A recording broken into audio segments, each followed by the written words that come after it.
Hi, I'm Jeffrey, and right now we're going to look at the 66 books of the Protestant Bible. We're going to see what they're about and how they all fit together. Now, this is a big day for me because I don't think I've put this much information on a single whiteboard before in my life. So, we'll see how it goes. Now, the Bible is divided into two major sections. You have the Old Testament, which looks at the relationship between God and the nation of Israel. And then you have the New Testament, which looks at what Jesus did and what his followers did and taught after him. Let's start with the Old Testament books. There are 39 books in the Protestant Old Testament, and the Old Testament is much larger than the New Testament. Although 39 doesn't sound like that much more than the 27 books that are in the New Testament, the Old Testament makes up about 3/4 of the Bible in terms of just volume. That's because a lot of these books are really long. Let's take a look at some of these Old Testament books.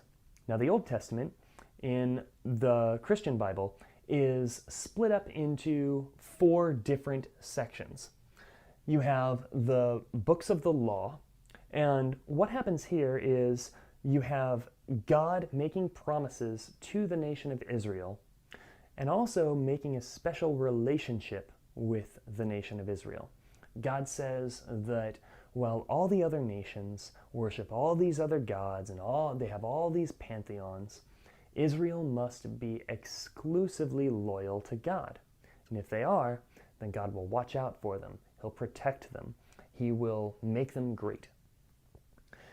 The books of history talk about how that relationship plays out, and it does not go so well for Israel. The books of poetry have a lot of worship and wisdom literature, a lot of good stuff for an ancient Jewish person to know. And then the books of prophecy are messages that God gave to his people at various points in history via human messengers. He would give a message to a human prophet, and then they would give that message to the people. So let's look at these books individually. In the books of the law, you have the book of Genesis, which starts everything off. You have God making some promises to a man named Abraham, saying, I am going to bless all the nations through your descendants. I'm going to give your descendants a special land, and I am going to give you a lot of descendants. There are going to be a lot of people that come from you.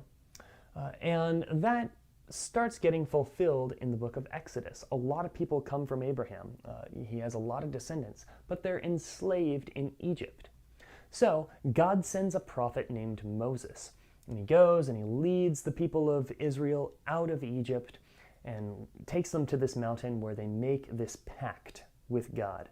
And that's where God says, I will be your God, and you will be my people. And here's what that's going to look like. And if they remain loyal to God, if they keep that law, then things will be good. And if they don't, not so good. Leviticus deals with some of the particularities of what it means to be the people of God, because God is a very, very sacred and very powerful being.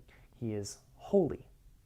And if people were going to be in close proximity and close contact with such a powerful being, then they also needed to be sacred. They needed to be reverent. They needed to be holy. And holiness is what the book of Leviticus is really about. The book of Numbers gets its name because at the beginning of the book, Moses counts all the people, and at the end of the book, Moses counts all the people again, because a lot of people died between those two countings on account of 40 years of wandering in the wilderness before entering the Promised Land. Right before they enter the Promised Land, though, Moses gives this big speech in the book of Deuteronomy. And Deuteronomy means second law because this speech is essentially Moses telling people, you're going to enter the Promised Land and you need to remain loyal to God. You need to remember the law. So Deuteronomy means second law because in many ways it's the second time that the law is given to the people of Israel. It's just a new generation. Now, once you have the law finished, the people enter the Promised Land. And so you have the book of Joshua. Joshua was Moses' right-hand man, and he leads the people into the Promised Land after Moses dies, and they occupy it. They all, set up their residences and territories in the Promised Land, and everything's good. until the book of Judges, when you have a few centuries of people really, really messing up. They don't keep the law, and you have people just descending into civil war and really nasty, terrible stuff happening in the book of Judges. In the book of Ruth, though, you have one person who is not an Israelite, a woman named Ruth, who is so loyal to her mother-in-law, who is an Israelite, that she converts to the Jewish faith. She moves back to Israel with her mother-in-law named Naomi and starts a new family there with her and a man named Boaz. Ruth becomes the ancestress of a man named David, whom we meet in the books of Samuel. David becomes this mighty king, and he is very, very loyal to God. David sets up a temple for all the people in honor of God. He is just this really, really great legendary figure in Jewish history. And we read his story in the books of Samuel and also the books of Chronicles. The books of Kings and Chronicles tell the story of David's descendants. You know, how did that kingdom play out? And it didn't play out so well, because after David died, just kind of the same sort of story. Like, you have Moses and Joshua dying, and then in Judges, everything starts crumbling.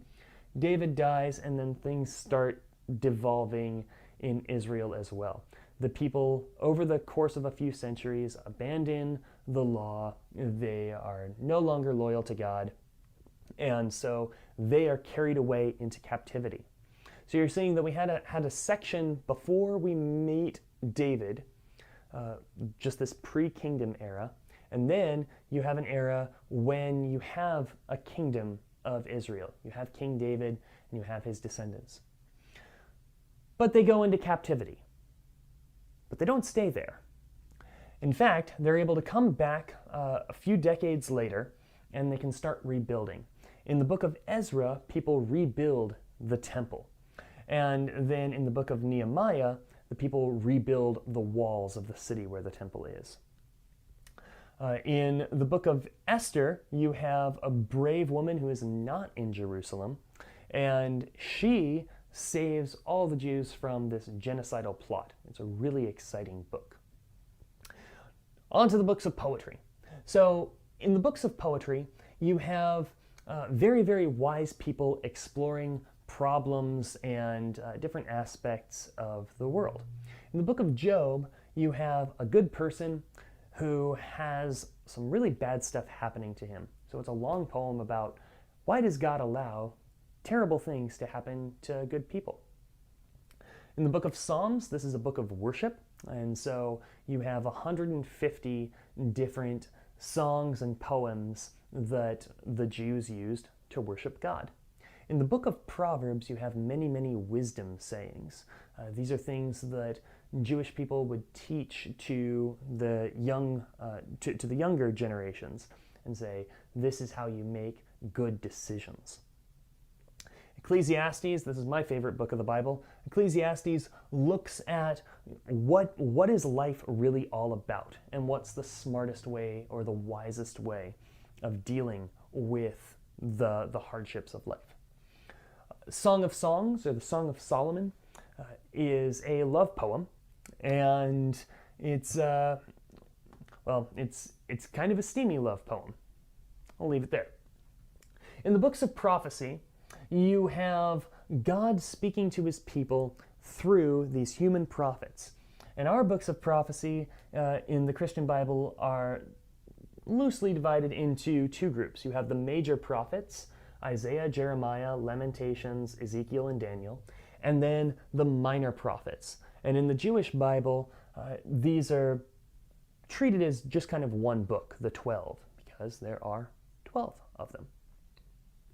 So, Isaiah deals with God's judgment and then the comfort that awaits people, the people of Israel, after God's judgment will come. Jeremiah is speaking to the people and warning that they're about to go into captivity because they were not loyal to God. They didn't keep his law. Lamentations is a book of poems that mourn the fall of Jerusalem. It's very connected to that captivity that happens in the books of history. Ezekiel was a captive himself, and so that book deals with messages for the people of Israel during that time. And Daniel has not only a lot of good wisdom for ancient Jewish folks, but some insight into what God's perspective on world empires, past, present, and future, is. In the Minor Prophets, you have a lot of discussion of how is God going to deal with the people of Israel, how is God going to deal with the non-Hebrew nations, and how is he going to restore the world in peace and justice and order. And so these all discuss that in various nuanced ways. Let's go to the New Testament. In the New Testament, by the way, this is a tiny little gap, but there are about 400-ish years that transpire between the events of the Old Testament and the events of the New Testament. So in the New Testament, we have two major groups of books. We have the Gospels that deal with the story of Jesus, and then we have letters that are written by Jesus' followers exploring what do we do with Jesus' life and teachings. We have four Gospels: Matthew, Mark, Luke, and John. Matthew, Mark, and Luke cover generally the same material, and so they are called the Synoptic Gospels. Matthew presents Jesus as the King of the Jews. He is that rightful Messiah and the heir of good King David. Good King David designed the temple that his son Solomon built, and Jesus comes in, and in Matthew, he is the son of David. He is this righteous king of the Jews. In Mark, Jesus is presented as the servant of all. He is the suffering servant who comes in and he suffers on behalf of his people. It's the shortest of the Gospels. Luke wrote two books of the New Testament, the Gospel of Luke and then the book of Acts, which is a work of church history. Luke says, I'm trying to get all the facts about Jesus and lay them out in chronological order. And so that's what the book of Luke is about. It's very educational to teach one person in particular who Jesus was, what he did, and what he said.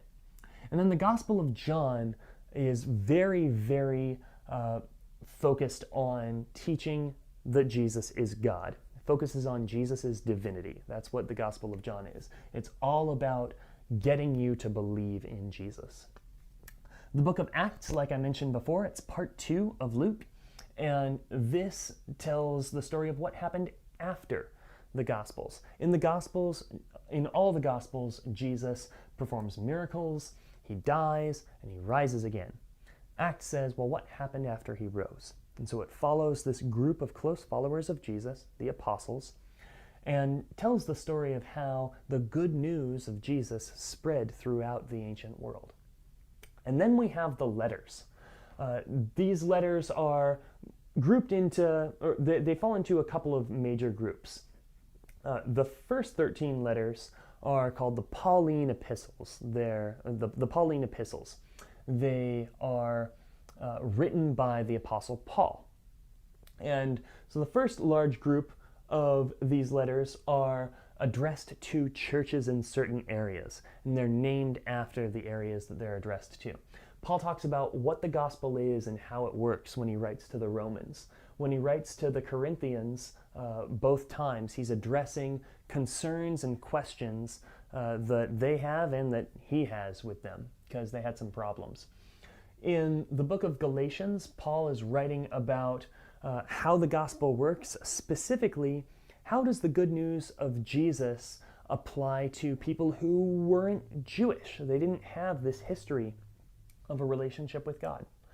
In Ephesians, Paul talks about how the church works and what does it look like to walk in a manner worthy of Jesus. In Philippians, Paul's writing from prison, and he's talking about how to rejoice and the joy that can be found in Christ. In Colossians, Paul is telling the people of Colossae how to live with the mind of Christ. What does it mean to set your mind on the things of Jesus? In his letters to the Thessalonians, he talks about Jesus' return and how to live in a manner that anticipates Jesus coming. Next, we have a group of books that Paul wrote to individuals. So you have the book of 1st and 2nd Timothy. Timothy was a church leader, and Paul is giving him instructions on how to run the church in an orderly fashion. Same deal in his letter to Titus. In the book of Philemon, Paul is talking about how should a Christian leader deal with a runaway slave that became a Christian. Really, really fascinating book there, and a very short book too. The book of Hebrews is interesting in that we don't know who wrote it, and there are a lot of very strongly held opinions about who wrote it. But the content itself is very important. It talks about how the person of Jesus and the relationship that we can have through Jesus is so much better than the relationship that was made available through the law, through the first 5 books of the Bible. It's a fascinating book about Jesus as the high priest for Christians. Next, we have the Catholic epistles, and Catholic doesn't mean they're for Roman Catholics. Catholic means they're universal, they're for everyone. The book of James talks about how the Christian faith works out practically. In the letters from Peter, Peter talks about the suffering that Christians are experiencing in the world, and also the glory that will come when Jesus returns. But he wants to remind people to be loyal to Jesus and remember his teachings and remember the truth. You have 3 letters that are attributed to John. That's 1st, 2nd, and 3rd John. And John is writing about the love that Christians should have for each other and the obedience that they should have to Jesus. The book of Jude talks about contending for the faith. He wants Christians to be aware of false teaching that's coming in. There are some people that are trying to twist Jesus' words. And Jude says, look out for these people. And then you have the book of Revelation, which is an apocalyptic book, but it is also kind of like a letter to a group of churches. And Revelation gives this grand vision of Jesus returning and setting up a new order in which everyone is ruled in peace and justice and fairness and light. It's a really great, happy ending to the whole Bible. So there you have it. Those are the 66 books of the Protestant Bible. It's going to hurt to erase all of this.